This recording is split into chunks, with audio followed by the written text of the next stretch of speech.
take a step and just do one thing. You're already doing it. Getting stuck before you start. You become the solution driver.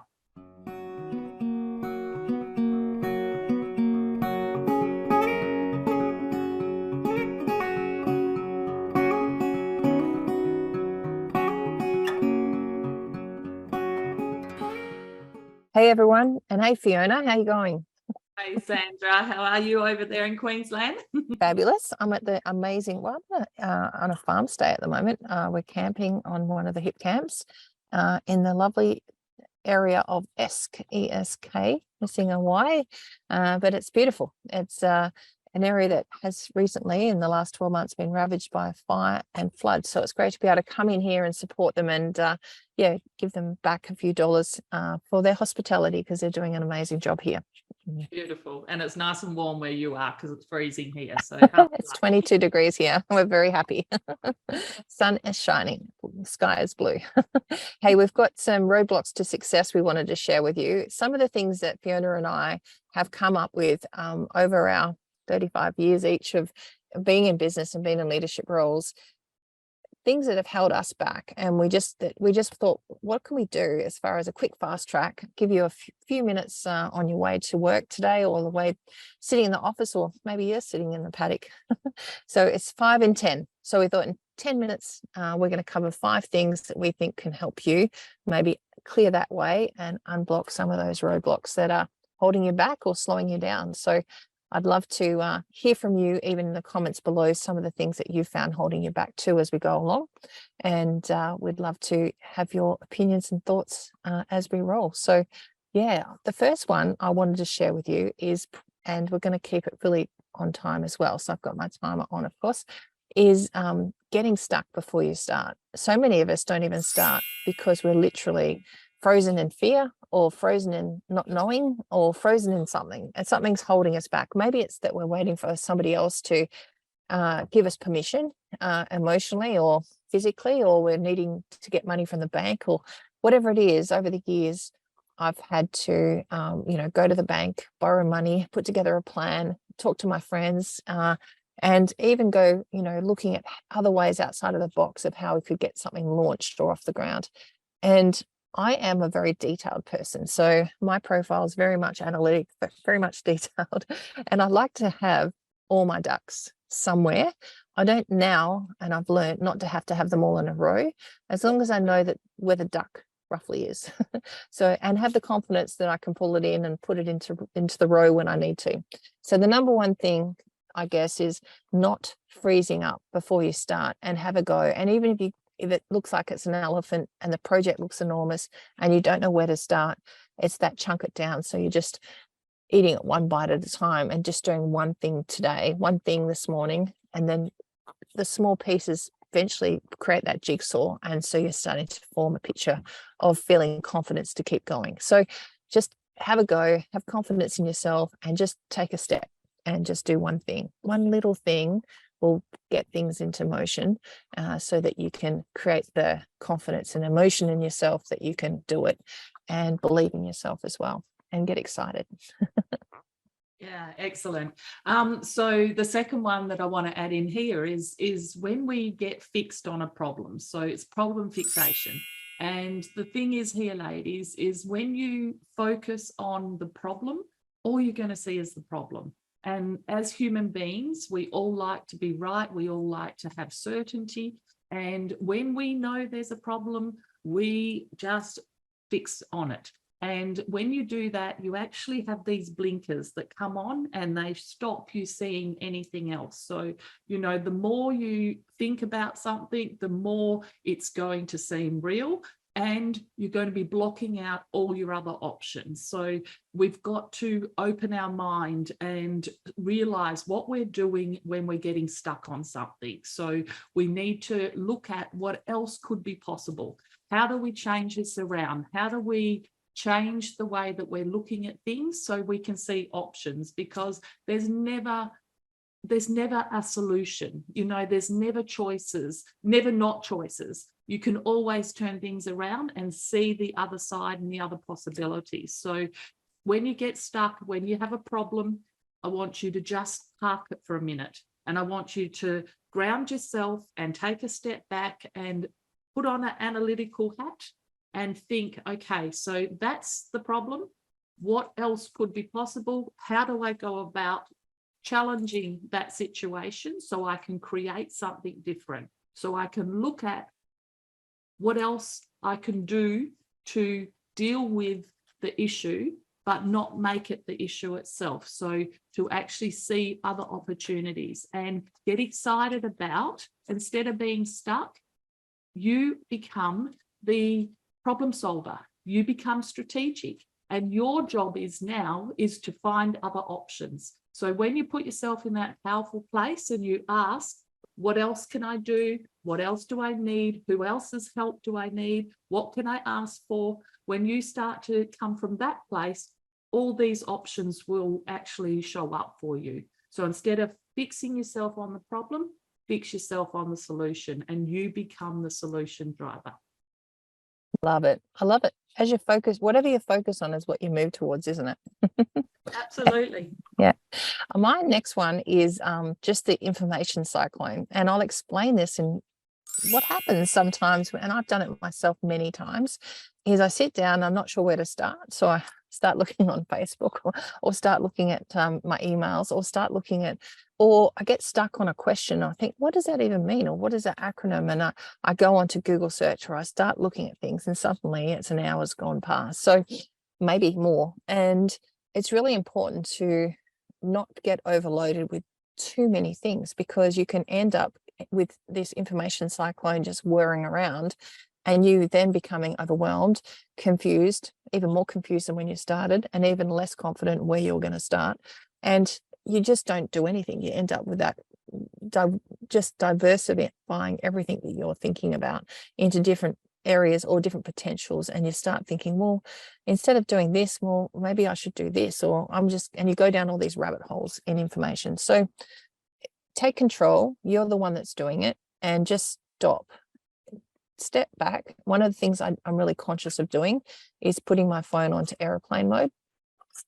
When I'm working, I'll make sure that it's on airplane mode so that I'm not getting constant texts or messages or things coming through. If it's really important, if it's an emergency, my family can get through to me. So I'm really conscious about how I can, and if it's for a short period of time, you can take yourself out of this just cyclone of just vortex of information that's flowing through that you just don't need. And so be specific, be really clear on what your questions are, as Fiona said earlier, on what your solutions you need, and just drill down on that and just stop. Just that's enough, and just move forward. And I set my calendar into outcomes. So today I'm going to achieve versus today I'm going to meet somebody, or rather than a to-do list, I have an outcome list. And that really helps me keep focused on what I want as an outcome. And rather than just getting online and just getting down these rabbit holes of information that lead me off to all these other tangents. And I think that's a really big one for me. And it's a real roadblock for a lot of people because it stops productivity. Yeah, excellent. Okay, the next one we want to talk about is misunderestimation. And it's probably a very good one to have miss in front of, because most ladies suffer from this. They underestimate their abilities. They underestimate what they are capable of and what they are actually already achieved. So, so many women don't see their greatness. They don't recognize how amazing they are. They don't recognize all the things that they've already achieved, and they don't recognize their skill set. So, ladies, take notice. Write yourself a brag book. It's one of the things that I always do with my clients. Write down a list of how amazing you are, all the things that you've already done, what you can be proud of, and read that list over and over again. Really take in and breathe in how amazing you are and what a great job you're doing. Because when you play it safe and you focus on all the things you can't do, again, that's what you start seeing, and you start to get overwhelmed. But when you start to recognize your own greatness and you start to see all the things that you can achieve on a daily basis, and the fact that you're already running a business or running your career or running your family, doing what it takes, getting out of bed every day to make your family and your whole community and everyone around you's world's better. you're already doing it. So start recognizing your greatness and stop underestimating what you actually do. I love it. I love it. I think all of us underestimate at times what we can do, and also the time that it can take. Believe in yourself and give it a go. And the last one, this is our number 5 in our 10 minutes, is don't bust the roadblocks alone. And this is something when I was younger and started out in the banking days and had an ag business at one stage. And I used to think that I had to do it by myself, because if I asked for help, there was a weakness, or people would really realize that I didn't have a clue of what I was doing. Sometimes I didn't. And I think it's really important to know that as I've gone along, I used to watch people that I admired or felt did it really well. And I used to mimic some of their actions or some of their behaviors. And I used to avoid some of the ones that I saw were real things that I absolutely didn't want to be like that person as well. So, and for me, it was really about understanding who I was a stand for as far as ethics and culture and integrity and all the things that I wanted to make sure that as I grew my own businesses, that I had them as the core in them as well. So don't do it alone is a big one. And for me, it saves you a lot of time if you can fast track on somebody else's shortcuts, because they've already gone through and had the mistakes and they've already learnt. Listen. And I always came in with never with a that I know, and I always came in with oh, is that right? Or I'd love to know. And I always came in with my ears open so that I could observe and learn and listen and take on board and absorb. And my growth has been quite organic because of that, and the ability to be able to I guess be reciprocal to, and I guess great information and great knowledge, but also to be able to share that back now. And that's something that we got together on Boxing Day and thought, how can we give back? We both love our lives and travel and all the things we want to do, working and the ability for us to be able to now be in a position to be able to share with other people and fast track it for them and put them on track and on their own growth and design their own world and their own life. That's a pretty cool place to be. So yeah, I think that's probably a good one for us, is to bring in a mentor when you can, listen to other people, and don't try and do it all by yourself. It is a lifelong journey, your personal growth, and it never stops. And it is Kaizen. It is that constant, never-ending improvement and the ability to do small incremental changes all the time.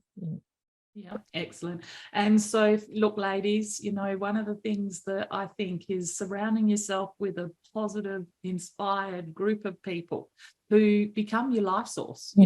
When you look around who you're hanging around with now, you might find that there's people that bring you down or don't see your greatness, or you play small in front of because you don't want them to, say anything negative. So you actually cap your potential. So, one of the things we want to do is invite you to come and join us in Bali, October the 10th to the 14th. Sandra and I are doing a retreat in Bali for 5 days. And this retreat is going to be something very, very special. It's going to be a group of intelligent, inspired, interesting women from around the world. We've already got people flying in from New Zealand and all these different places, Australia. And so, what we're going to get is a sharing and the opportunity to actually be present and open your heart and to deal with those limitations and anything that's been holding you back and stopping you from being your best person.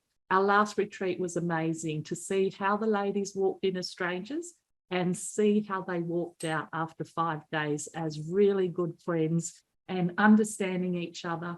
And when we understand other people, we actually become better people ourselves. And our emotional growth is the thing that we need to work on. It's more important than any single thing out there. If there's one thing that I want to leave my kids, it's their training so they are emotionally intelligent. And this is a thing that I'd encourage you to work on. And it's exactly what we're doing at the retreat. There'll also be lots of fun. And so if if you're keen, you want to learn, you want to grow, you want to become a better person and have more opportunities, join us in Bali. Absolutely. And, you know, you are who and what you surround yourself with. And it's really important to make sure you're selective in who that is and what that is. So we'd love to see you in Bali and hang out with you in October, only in a few months' time. And look forward to hearing from you and also hearing what's been your roadblocks that you've overcome as well. So thanks for listening. Have a great day and we'll talk to you soon. Bye.